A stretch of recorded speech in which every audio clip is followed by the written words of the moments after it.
Doctor ইউনূসের বেজ্জতির কিছু আমলনামা। গত 1/11-এর সময় ফখরুদ্দিন আহমেদ তত্ত্বাবধায়ক প্রধান এবং মঈন আহমেদ ছিলেন সেনাবাহিনীর প্রধান। ওনারা ইউনূস সাহেবকে প্রধানমন্ত্রী বানাবে এই আশা দিয়ে বিদেশ থেকে নিয়ে এসে ওনাকে নাগরিক শক্তি নামের একটা দলও উপহার দিয়েছেন, সেই সাথে পায়রা দিয়েছেন প্রতীক। শেষ পর্যন্ত দেশের মানুষ তাকে গ্রহণ করেনি। ইউনূস সাহেব আবার সেই দল তারপর পায়রা ছেড়ে বিদেশ চলে গেছে। এই হলো একটা বেজ্জতি। দ্বিতীয় বেজ্জতি হলো এবার ছাত্ররা ওনাকে এনে উপদেষ্টা বানিয়েছেন। বানানোর পর ওনার মনে এসেছে উনি কিংস পার্টি গঠন করবে, এই জন্য ছাত্রদেরকে দিয়ে একটা এনসিপি পার্টি গঠন করলো। গঠন করার পরে সেই এনসিপি পার্টি তাদের দুর্নীতি, অন্যায়, অপকর্ম, নারী কেলেঙ্কারি সর্বাধিক মিলে এনসিপি পার্টির বরাডবি, মানে এনসিপি পার্টি ধ্বংস। এই ডক্টর ইউনূসের দ্বিতীয় বেজ্জতি।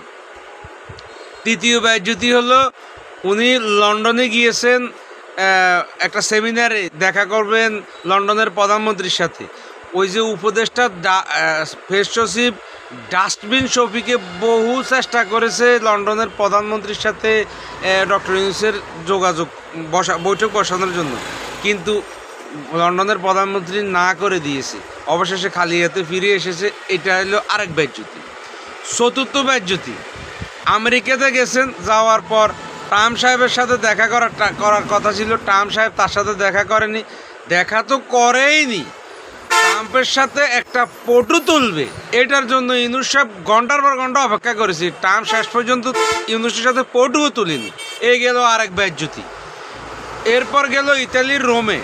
ওখানে গিয়ে ইতালির প্রধানমন্ত্রীর সাথে দেখা করবে বলেছেন, বহুত চেষ্টা করেছেন, কত কিছু না করলেন, শেষ পর্যন্ত ইতালির প্রধানমন্ত্রীও ইউনূসের সাথে দেখা দেয়নি। এটা আরেক বেজ্জতি। আর কত বেজ্জতি কমু, দেশের মানুষ তো তারে সুদী ইউনূস, খ্রিস্টান ইউনূস, নাস্তিক ইউনূস, আরও কত রকম বেজ্জতি করতেছে। তারপরও তার চোখে লজ্জা নাই, লজ্জা হবেও না, কারণ সারা জীবন তো সুদের মধ্যে ছিল। তার জীবনের সবচেয়ে বড় বল ছিল এবার পোলাপানের কথা শুনে উপদেষ্টা পদে আসা। এই উপদেষ্টা পদে এসে তিনি না পারছে ছাত্রদেরকে কন্ট্রোল করতে, না পারছে বিএমপি, জামাত সহ অন্য দলদেরকে কন্ট্রোল করতে, না পারছে সন্ত্রাসী চাঁদাবাজিদেরকে কন্ট্রোল করতে। এই কন্ট্রোল না করতে পারার কারণে সারা দেশে মব হয়েছে, খুন হয়েছে, বিচার বহির্ভূত অনেক অপরাধ করছে। এই অপরাধের কারণে সারা পৃথিবী এখন ডক্টর ইউনূসকে চিঠি করতেছে। একটা সময় প্রশ্ন উঠবে ডক্টর ইউনূসের নোবেল পর্যন্ত কেড়ে নেওয়ার, কারণ যা করেছে বিদেশিরা দেখেছে। অং সান সু চিরও নোবেল চলে গেছে, ডক্টর ইউনূসেরও চলে যাওয়াটা অস্বাভাবিক কিছু নয়। সব কিছু হারিয়েছে এই উপদেষ্টা এসে ডক্টর ইউনূস। আসলে সুদের বা সুদিকার বা যারা করে তাদের উপর আল্লাহর একটা মানে অভিশাপ থাকে। শেষ সময় হলো, শেষ বয়সে এসে হলো এই অভিশাপে অভিশপ্ত হয়ে মানে মান সম্মান সব হারাতে হয়। পরকালের শাস্তি তো আল্লাহ কর্তৃক আছেই।